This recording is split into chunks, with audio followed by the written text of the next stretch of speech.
à tous, vous venez à peine de terminer votre épreuve d'analyse méthodique en design et art appliqué que nous vous proposons déjà une correction. Cette épreuve a pour but de vous permettre de mettre en avant votre capacité d'analyser un document, de soulever une problématique et de l'argumenter à l'aide de vos savoirs généraux, artistiques et techniques. Le sujet de cette année était incident et incidence. Voyons tout d'abord la définition de incident et incidence. Incident, c'est un petit événement qui survient ou qualifie quelque chose de non essentiel, ce qui se produit par hasard. Évidemment, il était fondamental de bien se pencher sur cette définition-là et de comprendre subtilement ce qu'on entendait par incident. Il est également pour incidence. Incidence, c'est une conséquence, une répercussion, une influence, par l'action ou par la parole, qui va se répercuter dans le temps. À partir de ces deux analyses de mots, voyons maintenant quelles problématiques vous pouviez soulever. Comment donner une place à l'aléatoire et au hasard au sein du processus de production? Le hasard a-t-il sa place dans sa création? Mais comment sommes-nous arrivés à ces deux problématiques-là? Évidemment, vous pouviez en avoir d'autres, bien évidemment. Reprenons l'analyse de chacun des documents.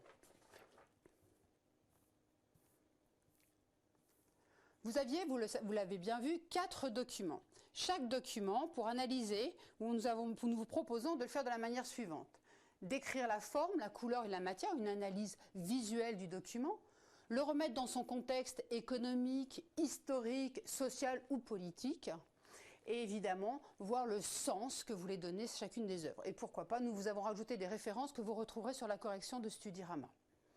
La première œuvre proposée était donc une œuvre de Martin Woutlid, et il s'agissait de 2 affiches en couleur. Ce qui était très important à retenir là-dedans, c'était l'aspect uniquement esthétique, avec très peu de texte. Enfin, remettons, vous avez bien vu que cette œuvre, cet artiste était né en 1975, et qu'il s'agissait d'œuvres de 2003 et 2008, donc des œuvres vraiment contemporaines. Donc évidemment, ces œuvres, il faut les remettre dans le contexte d'une époque, d'une ère numérique, avec cette volonté évidemment de faire la différence entre le digital et le print. Les idées essentielles à développer étaient cette notion évidemment d'aléatoire, d'expérimentation, mais également un hommage à la culture numérique dont d'ailleurs vous êtes les enfants. La deuxième œuvre était une œuvre de cet Italien, c'était une œuvre littéraire, italien Gaetano Pesce. Il s'agit donc d'un architecte. Il s'agissait d'un texte à lire et qui est pêché dans son texte, vous l'avez pu le voir, mais essentiellement en avant le goût de l'aléatoire et l'erreur au sein du processus de création. Que veut-il mettre en avant dans son projet-là? Évidemment, il dénonce le design industriel qui tend à uniformiser les utilisations et les processus. C'est ce que Pesce rejette. On est vraiment dans les années 60 où on s'interroge énormément sur cette industrialisation des produits. Évidemment, Pesce est le designer, vous l'avez certainement appris pendant vos cours, c'est le designer de la forme libre, de la surprise, de l'anti-standardisation. Enfin, les studios Folder. Ici, il s'agissait d'un immeuble de façade qui utilisait les éléments naturels. C'est de notre époque, évidemment. Les points ici qui étaient remis en avant étaient dans ce contexte actuel, économique et social, qui est de s'interroger sur le design industriel qui tend à aller vers la mondialisation. Ici, ils remettent en question la mondialisation. Ils cherchent à redonner vie au design intelligent et évidemment pointent l'idée de la protection de la nature en utilisant l'eau et les propriétés naturelles. Que veut dire, que cherche à mettre en avant les studios Folders au travers de ces supports visuels? Évidemment, c'est une réflexion sur la place de la nature dans la création. Enfin, dernier point, il s'agissait, dernier élément, de cette danoise, designer textile, Sveta Aksonova.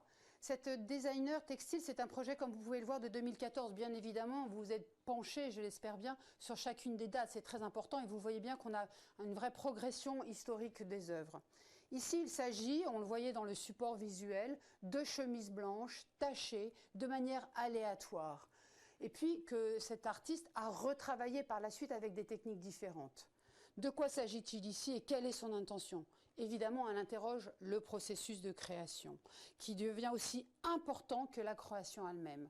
Se pose alors la question de la part du créateur là-dedans. En effet, cet artiste cherche à développer ou à soulever comme idée cette problématique de la place de l'aléatoire et elle cherche également à créer des pièces uniques. Donc comment s'approprier ce sentiment d'unicité?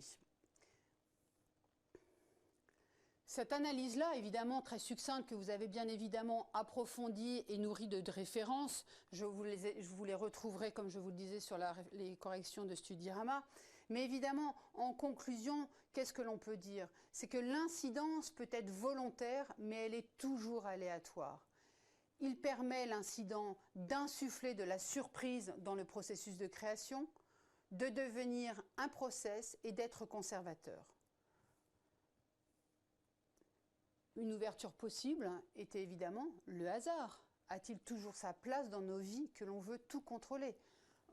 Vous êtes à même, je suppose, de faire référence à l'intelligence artificielle, au progrès du numérique et à remettre évidemment toute cette ouverture-là dans son contexte économique, politique et social. Pour conclure, ne l'oubliez pas, le contenu est certes fondamental, mais la qualité rédactionnelle jouera à jouer certainement un rôle très important dans votre correction. Donc j'espère que vous avez veillé à la rédaction, que vous avez nourri vos projets de dessin, de croquis, qui souvent apportent un plus à cette épreuve. Une bonne copie montre un goût, une curiosité et une appétence pour la création artistique, passée ou contemporaine. Aussi, si vous avez réussi au travers de votre copie de mettre en avant ces points-là, j'espère que votre note est assurée.